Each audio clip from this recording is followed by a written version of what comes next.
may bagong kaalaman tayo sa isa. Binabasa ko to kasi nabasa ko lang naman to. Na ay marami palang benefits yung coconut water or sabaw ng buko or sa English yung coconut. Yung sabaw noon marami palang benefits. Ang benefits nito ay source of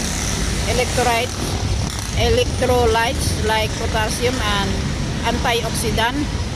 Nakakatulong din ito sa heart blood pressure at saka digestive health. Yun ang naitutulong ng sabaw ng buko. Pero ang problema, ang aming buko dito sa Antipolo napakamahal. 40 ang isang piraso hanggang 45. Lalo pag naging bagong taon, nagiging 60 or 70 na ang presyo. Pero kung nasa probinsya, walang problema sa buko. Marami tayong puno ng nyug doon. Libre lang makukuha yung sabaw. Kaya maganda talaga kung mayroon kang tanim yan. Pwede kang uminom araw-araw, libre. Thank you for watching. Bye-bye.